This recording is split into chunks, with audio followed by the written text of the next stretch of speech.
নেতা একজন এসে কয় এদিকে এক কাপ চা খায়া যা, চা এক কাপ খায়া কয় কি কোন ভোট তো আপনারই দিব। বিকেল পর আরেকজন আসছে দুধ চা খা, আরে দুধ চা গ্রেট একটু বাড়াচ্ছে না, আগে রং চা ছিল, আরে ভোট আপনারই দিব। সন্ধ্যার পরে আরেকজন আসছে এক গ্লাস দুধ খায়া যাও, ওটা দুধ খায়া কয় কি কোন মিয়া, দুনিয়া আপনার মতো ভালো মানুষ হয়, ভোট আপনি পাবেন না তো পাবে কে? কয়জন রে দিছে অলরেডি? রাত্র ৮টার সময় আরেকজন এসে কয় বেটা কাঁচা ছানার একটা রসগোল্লা খায়া যা। কি কথা বুঝেননি? কাঁচা ছানার রসগোল্লা একটা খায়া কয় আরে বাবা রে বাবা, না ভোট আপনারে ছাড়া আর কাউরে দিমই না। রাত ১২টার পরে ৫০০ টাকার নোট দিয়ে কেটে রাখ, সকালবেলা কামে লাগাইছে, আরে কিরে মিয়া ভোট আপনারে দিব না আমার বাপেরে দিমু। কথা কন না কেন, কথা বলেন না কেন? এটা যদি না হতো তাহলে আমার দেশের মেম্বার আর চেয়ারম্যানই করতে গিয়ে কোটি টাকার খরচ হয় মিয়া। কয় টাকা বেতন পায় জানি না, আগে তো ক্ষমতায় ছিলাম না দেখে বুঝি নাই, এখন তো বুঝি। কথা কন না কেন? একটা ইউনিয়ন চেয়ারম্যান হইতে গিয়া কোটি টাকা খরচ করেন, আরে ভাই কোটি টাকা তো 5 বছরের বাজেটও আসে না। কি কথা বলেন না? সরকার আমার বেতন দেয় মাত্র ৪,৫০০। কত? তবে আরো মিলায়া টোটাল ১০,০০০ পর্যন্ত বেতন নেওয়া যায়। চেয়ারম্যানের বেতন কত ভাই? তাহলে ৫ বছরে কয় কোটি টাকা? হ্যাঁ ৫-১২, তাহলে কয় কোটি টাকা হয়? হ্যাঁ না বাবা আবার বেশি নামায় লাইছে, ৬ লাখ।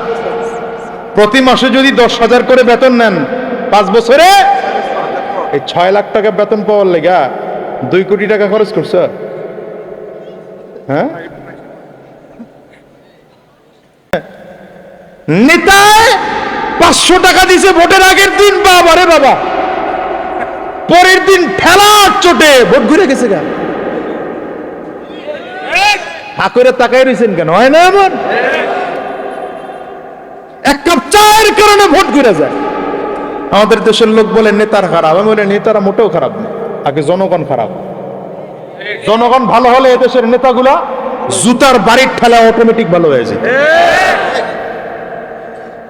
আরে ভাই নেতার কাছে তো 5 বছরের ক্ষমতা, তার কাছে গোটা রাষ্ট্রের সম্পদ।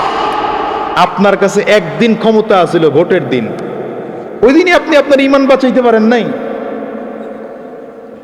কি ওই একটা দিন আপনি আপনার ঈমান ঠিক রাখতে পারেন নাই ৫০০ টাকার নোট দেখা, আর নেতায় ৫০,০০০ কোটি টাকার বাজেট দেখা মাথা ঠিক রাখবে কেমনে মিয়া? কি কথা কন না কেন? ওই দিন আপনার ঈমান ঠিক থাকলে আপনার নেতার ঈমান এমনি ঠিক হয়ে যেত। ঠিক না? ঠিক না? ঠিক না? মাশাআল্লাহ চান্স লাগাই দিছে সরকার দিরার মানুষ।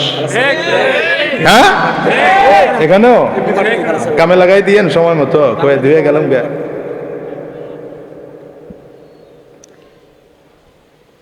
খুঁজা খুঁজা দুর্নীতিবাজ করে বসায়েন না, পারলে একটা ভালো মানুষরে বসায়েন, জীবন ভর ভালো থাকবেন, জীবন ভর ভালো থাকবেন। ঠিক কোন ফরমালিনি চুবায় রাখছেন আর কি, ঠিক বলতে কষ্ট হইতেছে। নেতা একজন এসে কয় এদিকে এক কাপ চা খায়া যা, চা এক কাপ খায়া কয় কি কোন ভোট তো আপনারই দিব। বিকেল পর আরেকজন আসছে দুধ চা খা, আরে দুধ চা গ্রেট একটু বাড়াচ্ছে না, আগে রং চা ছিল, আরে ভোট আপনারই দিব। সন্ধ্যার পরে আরেকজন আসছে এক গ্লাস দুধ খায়া যাও, ওটা দুধ খায়া কয় কি কোন মিয়া, দুনিয়া আপনার মতো ভালো মানুষ হয়, ভোট আপনি পাবেন না তো পাবে কে? কয়জন রে দিছে অলরেডি? রাত্র ৮টার সময় আরেকজন এসে কয় বেটা কাঁচা ছানার একটা রসগোল্লা খায়া যা। কি কথা বুঝেননি? কাঁচা ছানার রসগোল্লা একটা খায়া কয় আরে বাবা রে বাবা, না ভোট আপনারে ছাড়া আর কাউরে দিমই না। রাত ১২টার পরে ৫০০ টাকার নোট দিয়ে কেটে রাখ, সকালবেলা কামে লাগাইছে, আরে কিরে মিয়া ভোট আপনারে দিব না আমার বাপেরে দিমু। কথা কন না কেন, কথা বলেন না কেন? এটা যদি না হতো বলে আমার দেশের মেম্বার আর চেয়ারম্যানই করতে গিয়ে কোটি টাকার খরচ হয় মিয়া। কয় টাকা বেতন পায় জানি না, আগে তো ক্ষমতায় ছিলাম না দেখে বুঝি নাই, এখন তো বুঝি। কথা কন না কেন? একটা ইউনিয়ন চেয়ারম্যান হইতে গিয়া কোটি টাকা খরচ করেন। আরে ভাই, কোটি টাকা তো 5 বছরের বাজেটও আসে না। কি কথা বলেন না? সরকার আমার বেতন দেয় মাত্র 4,500। কত? তবে আরো মিলায়া টোটাল 10,000 পর্যন্ত বেতন নেওয়া যায়। চেয়ারম্যানের বেতন কত ভাই? তাহলে 5 বছরে কয় কোটি টাকা? হ্যাঁ, 5-12, তাহলে কয় কোটি টাকা হয়? হ্যাঁ না, বাবা আবার বেশি নামায় এলেছে, 6 লাখ। প্রতি মাসে যদি 10,000 করে বেতন নেন, 5 বছরে এই 6 লাখ টাকা বেতন পাওয়ার লেগা 2 কোটি টাকা খরচ করছো। হ্যাঁ,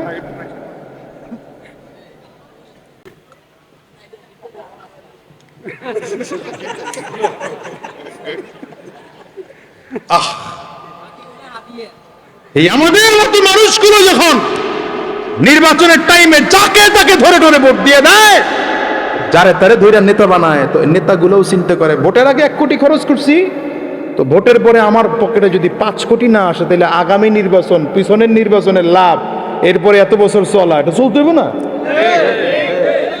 আমি তো টিকে আছি মিয়া, এই যে আপনাদের কাছে চিল্লে মিললে যা দেন এটি নিয়ে কোনো কায়দায় ঢালি আর নিজে কিছু খাই আর কি, এই তো। না তো টিকার সুযোগ ছিল না, আসলেও ছিল না ভাই, সম্ভব না।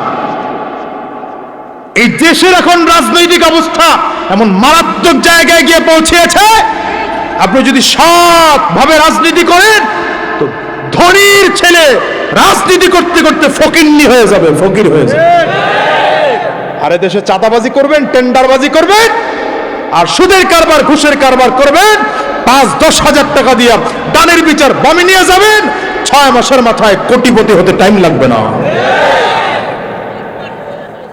হ্যাঁ, দেখেন নাই ফকিন্নির পোলাগুলা সব কোটিপতি হয়ে দেশের টাকা যা ছিল রিজার্ভ ফান্ডে তার ডবল টাকা শুধু বিদেশ পাচার করছে। হুজুররা করছে, সব দাড়িওয়ালারা করছে, জুব্বাওয়ালারা করছে। খালি আপনারা দাঁড়ায় দাঁড়ায় এখন হুজুররা এই দেশটারে খাইছে। দেশ খায় ওরা, নাম হয় হুজুর। আল্লাহ জাতিকে সহি বুঝার তৌফিক দান করুন, বলেন আমিন। আরো জোরে বলেন। তাহলে দুনিয়ার কত বড় জান্নাত দিবেন, ওয়াজ কিন্তু আপনারা ভুলে যান, মুশকিল আছে। কয় গুণ দিবেন? 10 গুণ জান্নাত। আচ্ছা বলেন তো, তো বিশাল জান্নাতটা যদি ফাঁকা পড়ে থাকে, ভালো লাগবে না খারাপ লাগবে? খারাপ লাগবে। মাশাআল্লাহ, তো বুঝছেন, দেখা যায়। এই জন্য আবার কয় ভালো বলে দাও, বেটা বুঝে না বুঝে, এটা ফাঁকা জায়গা তোমার দিয়ে থইলাম, এটা ভালো লাগবো? হ্যাঁ হ্যাঁ, কি লাগবে? স্টেডিয়াম মাত্র। এই জন্য ইব্রাহিম আলাইহিস সালাম বলেন, ওয়া আন্নাহা কিআন, জান্নাতের সেই বিশাল জায়গাটা ফাঁকা পড়ে থাকবে, ফাঁকা পড়ে থাকবে। তবে জান্নাতের ফাঁকা ময়দানটা ফাঁকা না রাইখা